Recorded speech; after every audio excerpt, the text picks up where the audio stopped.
The Starr and D'Amico Show is brought to you by cheapesttshirts.ca. If you're looking for quality gear without overpaying, shop cheapesttshirts.ca. Huge selection for men, women, and kids. Tees, hoodies, headwear, bags, and more.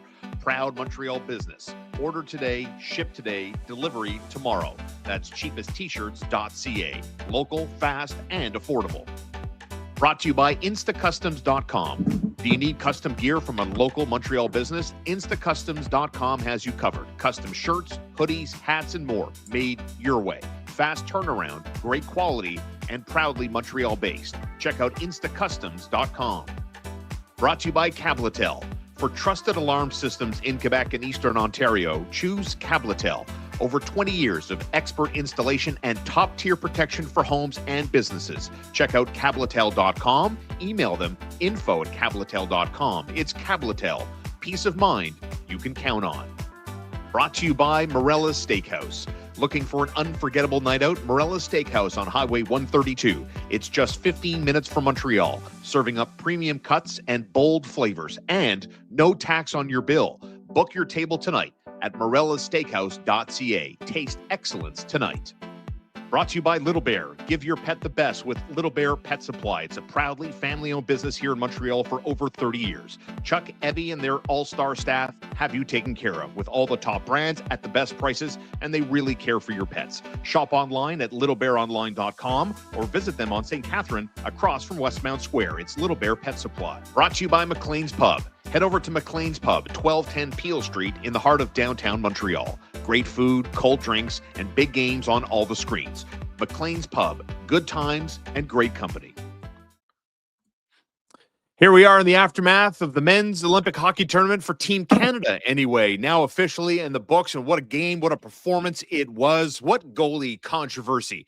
Nick Suzuki making his Olympic debut for Canada, and Macklin Celebrini, the youngest NHL player on any Olympic roster. Boom, boom, boom.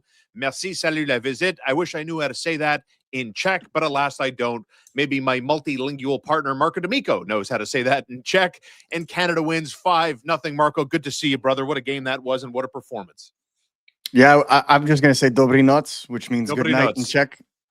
So I guess that's what it was. I mean, you looked at this roster and you thought, obviously, Czechia is not, top 3 potential, team that you would be playing against in terms of opposition. But, there's still a power. They still have significantly strong, talented players on that team. Nietzsche's, Pasternak, I can go on.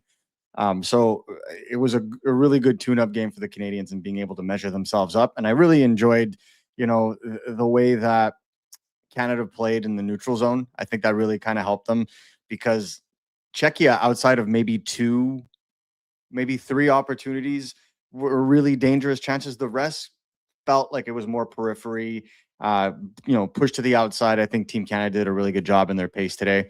And again, I think everyone's just kind of waiting for when Canada plays a Sweden or a Canada plays a USA in a tournament like this. But it is fun to see, a lot of these guys measured up against each other. And again, I state this, but having McDavid, Crosby, and McKinnon as your 3 centers is just an absolute cheat code.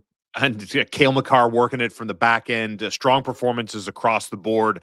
And what we thought Canada's lineup, Marco, is ultimately going to look like. John Cooper once again changes things up.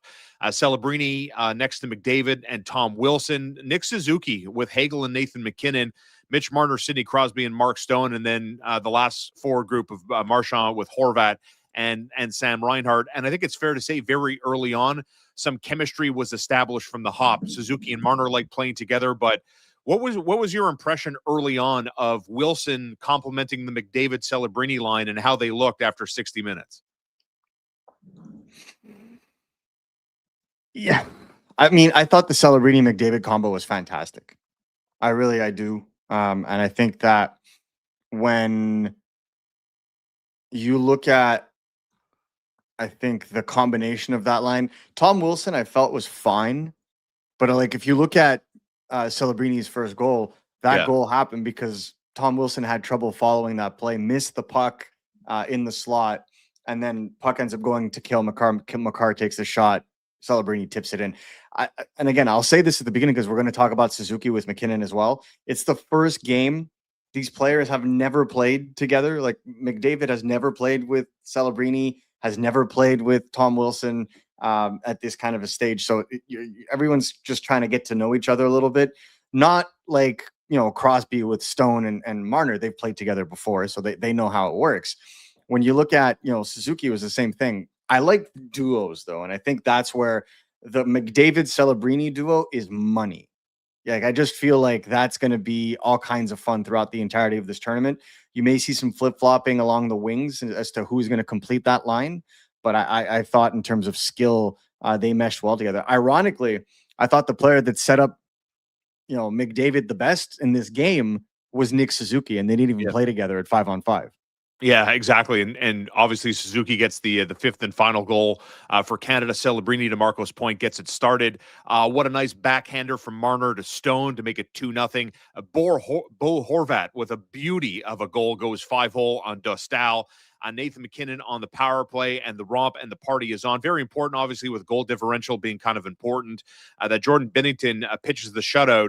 Lots of talk, Marco, around the goaltending position. We're going to get into Nick Suzuki's game. I see some people thinking that number 10, he was wearing number 10 for Canada, not 14 as we're used to in Habs Nation. But I see some early comments. Suzuki looked nervous. Not to me, he didn't. We'll talk about the Canadians captain and his Olympic debut. But let's start with goaltending. Let's continue our conversation into the goaltending with some thinking maybe Logan Thompson should have gotten the start. John Cooper, of course, goes to the guy he knows that helps backstop Canada to a Four Nations championship. He was aggressive. He left his crease. He had an active stick throughout the game. And you know what, man? In the few opportunities Czechia had, I thought he looked solid. Your impressions? I think it all comes down to your vision of it. Like, what play stuck out to you? Just off the top, like, what play stood out to you? Well, there were a couple of plays, obviously, from very in close where I thought, his skate and his pads were down where they needed to be, tight to the post. Didn't give up too many opportunities. Nothing really hit the post. Everyone in front of him did their job too. But when things got through, there he was. Right, but like that's the point, right? Like if you look at this game and you don't even think about, or you can't remember what Binnington did in front of the net, then he had a good game. I think the same thing could be said with Dostal. Like, when you look at the way that Dostal played, it finished 5-0, but he robbed McDavid twice. Yeah. And I just he made some highlight reel saves in that game as well. So it's I guess sometimes it's the opposition as well. It's who you're dealing with. But I guess his best save was on Natchez with the stick. I guess maybe that was his, that was it. The right that was read. Exactly it. Yeah. That was the correct read. And I think that was the thing, right? Is that I wasn't overly impressed with Canada's defense, which is saying something considering that Canada won 5-0. The team defense I enjoyed. I really did like. I found the wingers were excellent in this game in terms of being able to support down low. And that's because you have a lot of former centers playing on the wing right now. Celebrini is usually a center. Suzuki's usually a center. We saw Horvat playing center and Bennett playing on the wing at some point. So that mix and match helps a lot. And so I felt like team defense, they were smart with that. I also felt like when it came to defensive zone situations, Cooper always seemed to put two centers on the ice at the same time. Same strategy that Martin St. Louis kind of adopts in the late stages of the game. I like that as well. That kind of helped deflate. For example, if I think Czechia would have a shift or two of momentum, it would kill that momentum. They'd start with the puck and then go back the other way. So they never really allowed Czechia to get into it and really kind of come in waves. And I felt like that was deliberate. So I thought it was a well-coached game by John Cooper, but I think everybody kind of played. I don't think anybody had a bad game. I think it's really hard to look at a 5-0 win and be like, that guy wasn't good. Are there players that could be better? Absolutely. But I thought for all intents and purposes, every single player on Team Canada showed up today. And what about Captain Nick Suzuki's debut, throwing his weight around early? McDavid throwing his weight around early. Canada's speed obviously was up front and in focus, but ultimately Nick Suzuki settled into this game, had a couple of great reads, aggressive defensively as he always is, such a high hockey IQ player, but has the MacKinnon goal called back on a nice little deft touch as Suzuki goes through the box. I think Arpon Basu had pointed it out during the game that Suzuki has taken 5 penalties so far in the NHL season. 8 minutes into his Olympic debut, he's off for tripping. I guess it was whatever. I'm not here. This isn't a Habs game. I'm not going to bitch about the refereeing, but I thought he settled in. I don't think you good can all game. I don't think you really can. It's unfortunate, and I think it has a lot to do with Elias Pettersson getting hooked yesterday and not having that penalty against. Like they're trying, if there is a penalty that is questionable on a play that is, is dealing with a scoring chance, they're going to call it. They're going to call it right away. And I think, whatever. I understand it. I thought that in an NHL setting, that might have been a soft call, but this is a tournament where every goal counts. Goal differential is going to be one of the tiebreakers. So with that in mind, the only thing I look at is how that play came about.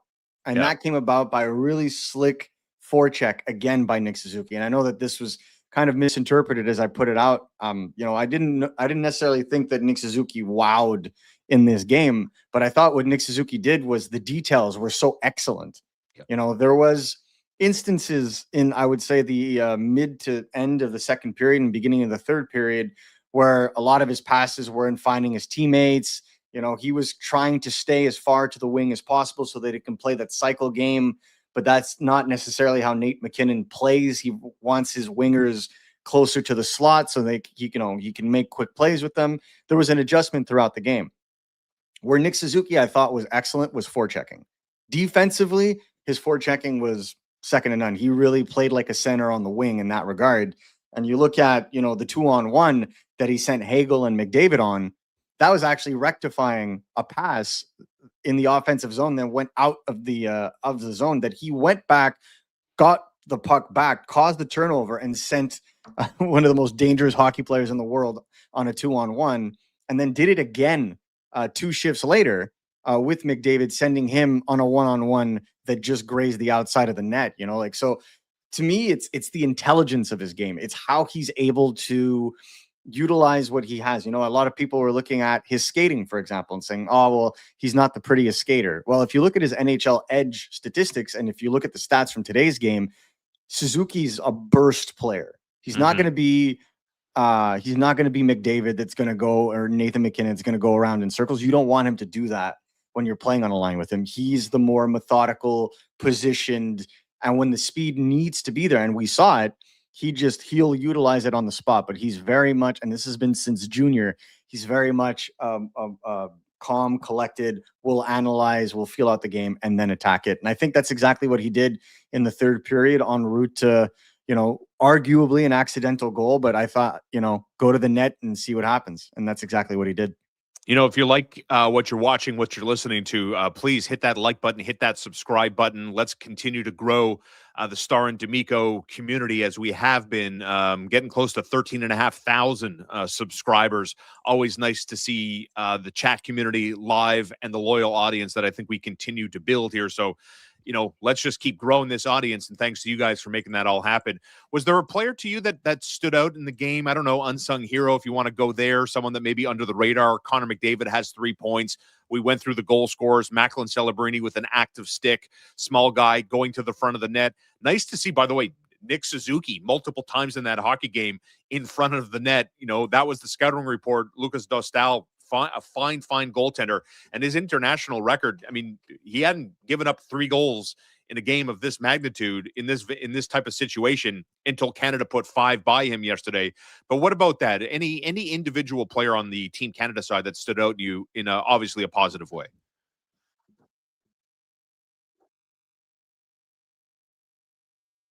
Oh boy. What a terrible time to get frozen. I really like Brad Marchand. I thought Brad Marchand played a really strong game. What a pass. Thought that, the way that he was playing along the wings, he was just excellent. And I think that really kind of helped in being able to push, I think, the tempo on that fourth line. And I felt like that fourth line was such a joker card for John Cooper, because it was a defensive line, but it was a gritty line, but it was an offensive line. And I think that really just kind of helped them, drive the whole thing through. And when it's going to come time to those elimination games, you're going to be very thankful you have players like Brad Marchand on your team. Like, what about Switzerland's up next, and then France as we go through the group stage for the men's Olympic tournament? Canada 5-0 win over Czechia. What did you think of the Czechs and their performance in that game? I mean, this is a pretty proud group. This is pretty good international team. And I guess we referenced that against the Swiss side. I was a little Mhm. surprised. I mean, maybe it's a testament, Marco, to the skill and the depth that Canada has that they were able to really own the puck. Canada's strength is up the middle, and that's where the transition in this game is going to happen in Italy. The smaller neutral zone, you're going to need guys that can fly right up the ice. McDavid at the beginning, if those remember in the first period, McDavid was trying to go up, and when he'd get to the blue, would try to make a quick move, and he'd always get poke checked. It was 3 or 4 attempts, and he was just getting poke checked. And then they changed it up a bit, where instead of going up the middle, they would move toward the wings, but the winger would cut through the middle and open up that passing option. And I think we saw it a couple of times. So if you remember, Mark Stone's goal, Crosby actually comes into the left side, sends the pass over to Marner, who's the winger coming up the middle, and then Marner is able to take the puck and saucer it over to Mark Stone for the second goal of the game.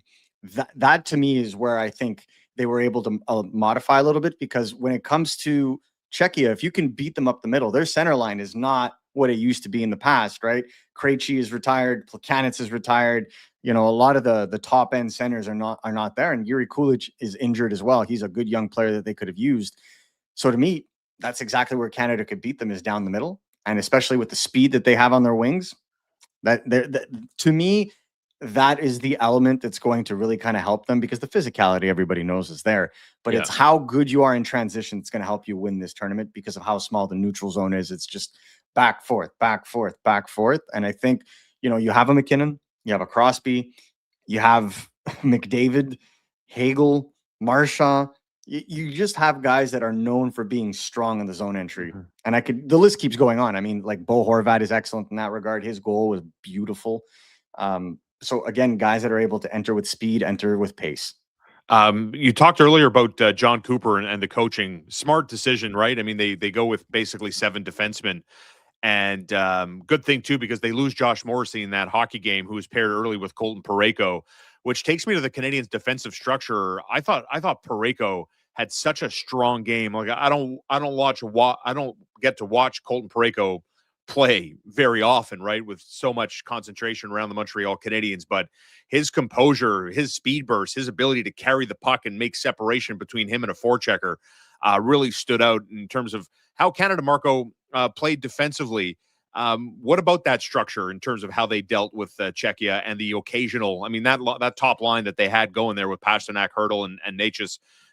They had a couple of moments, but overall, walk me through what you saw from Colton Parayko's game. He comes as advertised, doesn't he not? Like, he's just such a strong defensive player, really kind of calms the game down, uses his stick, is able to kind of, separate man from puck easily, is not someone that when he's trying to carry the puck out is easily moved either. Like, he's your ideal two-way, gritty, shutdown defenseman. If you're looking to win a championship, like, that is the prototype for what you want on your second pair. And I think, when you see this kind of tournament where space starts getting tight, Colton Parayko is the kind of guy that will basically take advantage of that tight space, outmuscle you, separate you, and then go back the other way. And I feel like his wherewithal, his intelligence in terms of his positioning is just really underrated. I don't think he's going to wow in this tournament from an offensive perspective, but really from that shutdown element, it's really hard when you're a left winger coming down his side. Like, it's just, you're going to have to pay the price. And usually what that does, especially when you have such a tight transition space, is that you'll curl up when you get to the blue and try to, make a pass, make a play. And that moment of hesitancy, he's 6'5", that reach, you're able to come in, either poke the puck away, box a guy out, force him to make a play. And many a times that's what ended up happening, is he'd force the opposition to make a play. And then even if the puck was in the defensive zone, playing against Colton Parayko in the corners hurts. Ladies and gentlemen, it takes courage. So it's something to keep an eye on, because as this tournament goes on, Parayko is going to be someone they rely upon, especially when the games get tighter. It's such a short burst tournament. And now that one game's in the books, I mean, did you like the forward combinations? Do you think do we think going into Switzerland or, France, Canadians have a 99% win likelihood against the French side? We can also talk about the format of this tournament and whether there's a flaw to it. The fact that we really don't get to see, like we saw on the women's side with Canada USA, we don't get to see kind of an air quote best on best. And we might not, depending, who knows with an upset. I mean, Italy was on the cusp until they weren't against Sweden. But what about that in terms of the mindset, Marco, of mixing and matching, or do they run it back based on the 5-0 win and keep things as is against Switzerland tomorrow? I think, if it ain't broke, don't fix it. You want 5-0, right? Yeah. And I think in these kinds of tournaments, you want to build chemistry. And I don't think anybody deserves to come out of the lineup. One of the things I personally would like to see is maybe the Cooper flipping Suzuki and Tom Wilson. That's the only thing that I thought would be interesting, just because they were on the ice for like minute amount of time. But Nick Suzuki seemed to be able to find Connor McDavid very easily, or seemed to be able to read those plays very easily whenever McDavid was on the ice. And I felt like that was a very interesting point to me, is that, what would that look like, given McDavid's speed, Suzuki being the trailer on that line with Celebrini could be very interesting. So there are, opportunities, there are options in that regard, but I don't necessarily think that they need to fix anything right now. And that would also mean, I wonder about, I'm good with going back to Jordan Binnington if I'm John Cooper, but I don't know if there's a thought about how Binnington's St. Louis Blues season has kind of unraveled. They're going sideways, his numbers at the NHL level, but the guy pitches a shutout. Is there a sense of maybe getting Logan Thompson some minutes in the prelims? Oh, I would hope so. This is the time, is it not? Like this is when you want to get them in, because if you don't get your goaltenders in, and something happens, heck, we saw yesterday with Italy, Damien Clara, fantastic game, upwards of, what was it, 47 saves, just looked fantastic, and then pulls something. And then you have to bring in your second string goalie that's playing for like the Swiss league and that's never easy. But what happens if that happens in the elimination setting and you bring in a goalie that's completely cold? In my opinion, it's your due diligence. You have to play at least 2 of your goalies in this tournament going into the preliminary stage.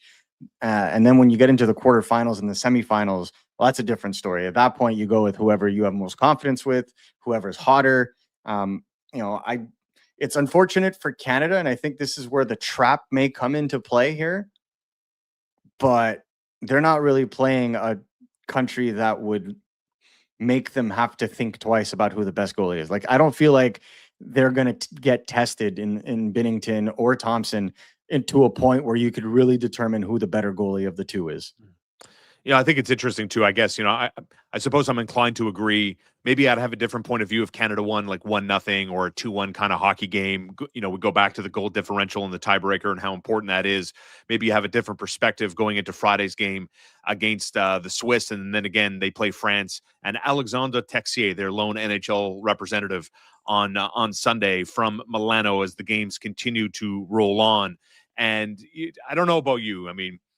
Obviously I'll speak for myself, but to be able to watch NHL player participation in the Olympics, man, full stop, put a smile on my face. Love seeing McDavid fly out there. Love seeing Nathan McKinnon, Sidney Crosby, universally respected by all of his teammates and the captain of this squad, Marco. Wasn't it so fun to watch the NHLers back in whatever Kucherov says? It's not best on best because Russia, FAFO, but besides that, wasn't it great to see these guys again?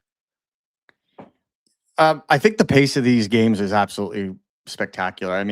Right up there with the playoffs and even then some, right? Like, it's what's really going to catch my attention is when, Canada is going to be playing like Finland or Sweden or, even the USA. That's when I feel like everyone's going to pop off and just be like kids in a candy store watching what is the best brand of hockey this world has to offer. And I think that's where you're really going to get it. This was a nice, as they say in Italy, aperitivo, that you'd be able to to get yourself started with. But I feel like ultimately I enjoyed today's game. I thought it was great. Yeah, But I thought today was a glorified tune-up game, the way that they played against Czechia. And that's okay. I mean, that's fine. It goes to show you the level of difference in terms of just how talented they are. And it's nothing new. I think everybody expected Canada to win. I think more than anything, it's watching how excited the players are that I think makes me happy. Like Connor McDavid coming in the first minute and laying down what is probably the biggest hit of the game was not on my bingo card, but that's how much he wants it. Correct. And that gets me into the game as a journalist, never mind as a fan, because you're like, these are the kinds of narratives that pull you into it. This is what makes these tournaments that much fun. Do you know how much Connor McDavid wants this? Do you know how long he's been waiting for the opportunity to play in the Olympics? Like his Olympics was the Four Nations, and now he's actually at the Olympics. Like this is massive for guys like him, for guys like Nick Suzuki, Mitch Marner, same concept, right? Like these are guys that have never lived it. I think, in fact, the only two players that have lived in Olympics on this roster are Crosby and Doughty. Am I wrong? No, yeah. Pretty sure. It was I'm pretty sure that's it. Drew Doughty, 3 Olympics. Yeah. And maybe Brad Marchand. I apologize. Maybe I was thinking Marchand myself, but I wasn't. Marchand, I believe, was at one of them because I remember he scored a pretty amazing goal, but I don't remember if that was the World Cup of Hockey that the NHL had in 2016. So I'd have to go back and check. But again, like the Olympics, this is massive. So to me, watching these guys have that kind of adrenaline right off the bat is infectious. I loved seeing it, and I look forward to seeing how this kind of evolves. Tomorrow's game, thankfully in the middle of the afternoon at 3, I think is going to be, fun, but I don't think it'll be indicative of anything, but just fun for Canadian fans, not Canadian with an A, not an E, but correct. Also E, could be both. And so are really going to enjoy it. Well, so with that in mind, you talk about Switzerland, France. I mean, it's as close to a gimme putt kind of game as you can get. You still got to go out there. You still got to play. You still got to bury your opponent, right? But what about that? Let's tackle the format issue. The women's hockey at the international level changed things up. Obviously, there's a huge variance in the powers that be in women's hockey when they play their best on best. I mean, it's almost like killing time until Canada and USA match up for gold and the loser gets silver and third place, whatever. But there's such a gap between 1, 2, and everybody else. What do you think about that as it relates to the men's game? Should they kind of adjust the format so maybe hockey fans can get an earlier taste of maybe Canada, Sweden, or Canada, USA, put the big powers together and then kind of reseed 1 through 5, and then all the other nations compete? What do you think about the fact that it's Canada, Switzerland, and then France after Czechia? I think that's just how the cookie crumbled in terms of the way that they came up with the draws. I think, by spreading it out a little bit, maybe you give other teams, the opportunity to test themselves. My 2 cents, the Olympics, it's all about ratings. And I think not having these teams face each other early on is a great way to have people wanting to stick around in the medal rounds when all these big powers will come head to head and haven't had the chance to play each other beforehand. I personally think that's a mistake. And I'll explain why. I always like to go and look at, like, for example, the old World Junior format, right? It's based on the last tournament, who won where did they finish, and then they get seeded accordingly. Yeah. Well, there was a year where Canada played the US in the preliminary, and then the two met again in the final. And I forget the year. I believe I thought it was 2009, but I could be wrong. But it was just fire between the two. It was absolute fire the second game because of all the animosity that had built up in the first game. And I feel like that's something that we don't have in these Olympics. Like, I don't think that, and maybe Czechia can get to a semifinal, but I don't think France or Switzerland are, for example. So it takes kind of away from that, but it only takes away from it because we have to remember how short this tournament is. This tournament is over in 10 days. right? That's huge. That's Yeah. that's not a lot of time. And Yeah. so I think that, for the time being, it's great. But when the chips are going to be on the table, I think we're going to completely forget that the way that this tournament is set up. And I think this tournament is only going to get better. If the Russians do come back, that changes the dynamic a little bit as well. Belarus, same concept, but for the time being and with the way that the hockey world is set up right now, I think this is the best that you're going to get until we eventually move forward with maybe, instead of having 3 groups, only going with 2 and then going from there. So Jordan Binnington posts the shutout as Czechia fires 31 shots on goal to 26 for Canada. The Canadians do score on the power play, and the Canadians go to the box. Czechia gets 3 power plays in that 5-0 loss. And to that, you look at the goal scorers: Celebrini, Stone, Horvat, McKinnon, and Canadians captain Nick Suzuki scores the 5th and final goal. You saw Wes McCauley, NHL referee, partly in charge of that game earlier this afternoon. And, watching the first 2 games of the Men's Olympic tournament, I noticed something very different. They kind of let them play a little bit. We're used to it in the NHL. After whistles, there's the meeting of the clans, face washes, maybe a few jabs here or there that land, and the linesmen and the refs kind of break it up, and everybody goes back to the face-off circle. And I noticed that in the Slovakia game against Finland, where Juraj Slafkovsky had a dominant 3-point performance. He's got 9 goals in his Olympic career now. Go check our YouTube page for that video that we put out there yesterday if you haven't seen it yet. But I thought, again, they kind of let things go, and it pleases me. Listen, I mean, one thing, you got to get the red line. They don't give you free dump-ins at Olympic hockey. But what'd you make ultimately of how the game was officiated and handled, and your level of belief that it's going to perhaps look as robust as it has as we get towards games that mean more, Marco?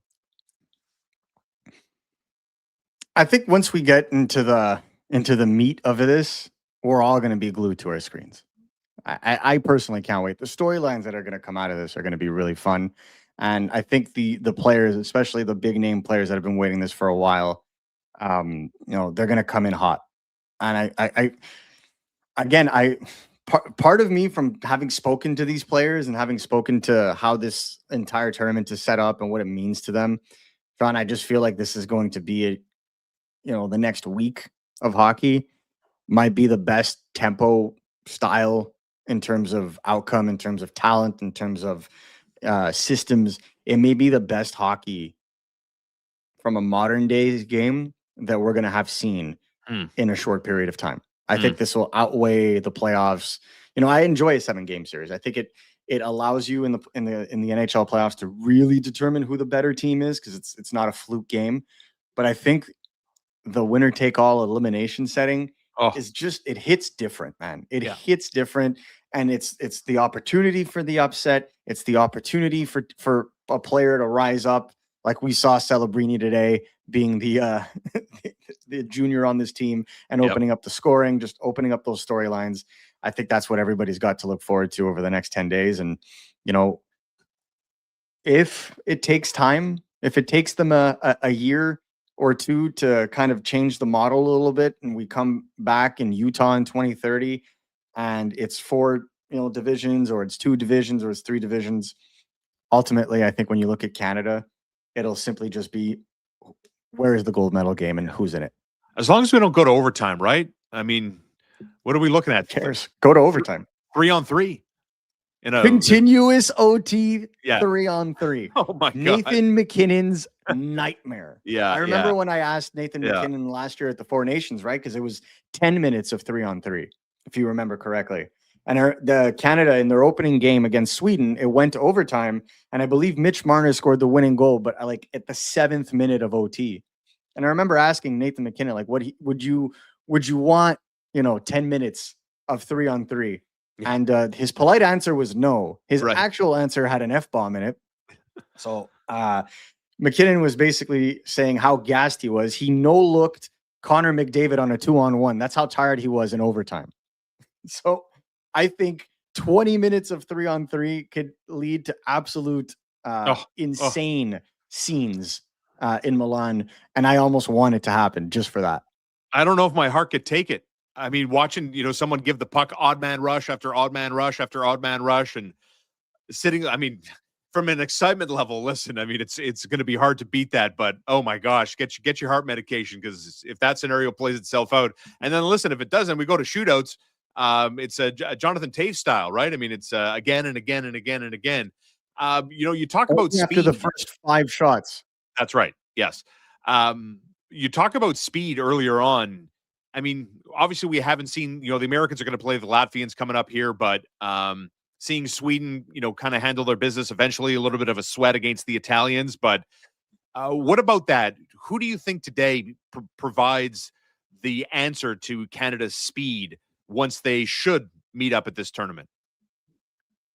The easy answer is Team USA. Yeah. I mean, it's the inevitable, but when you look at this tournament directly and you really kind of assess, I would say that Sweden, maybe if they have Markstrom in net, Sweden's defense is still all world. And I feel that's the only, outside of the United States, I think the United States has the best defense in the tournament. Yeah. Outside of the United States, I think Sweden is right there. And then Canada. Like, Canada has a very safe defense, I find. Like, yes, Cale Makar, absolute generational. But then after that, it's safe. And they just lost Josh Morrissey to something. We don't know what's going on with him. So, does Sanheim draw in? Again, another safer defenseman, not really an offensive generator.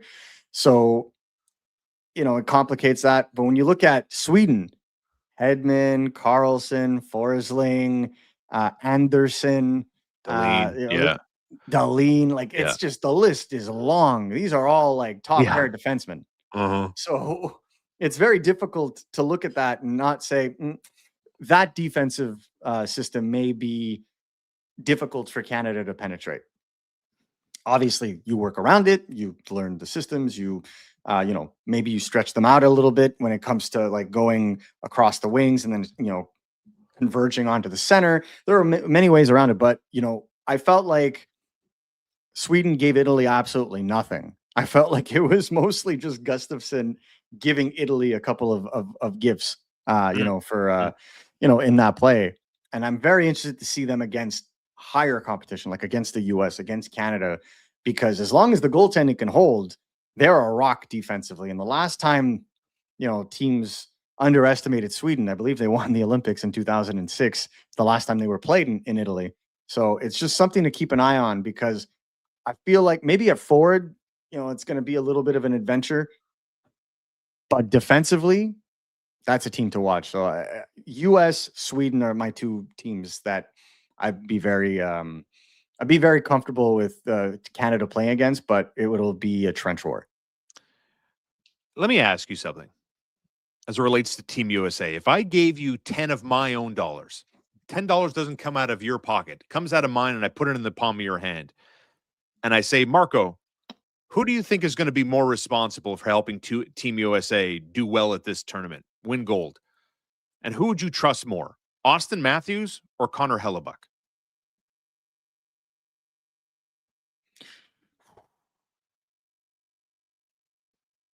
That's tough. That's really tough. I would normally say Connor Hellebuck. Because I believe that Connor Hellebuck is that kind of goaltender that could steal you games. Auston Matthews, man, like if this question was Jack Eichel instead, I would have gone Jack Eichel. But they didn't give him the C. They gave it to Matthews.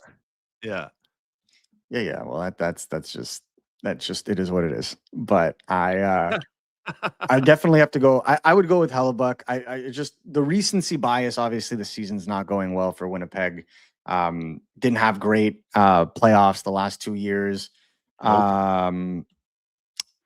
So it's something to keep into consideration. But like, when has Matthews had good elimination anything?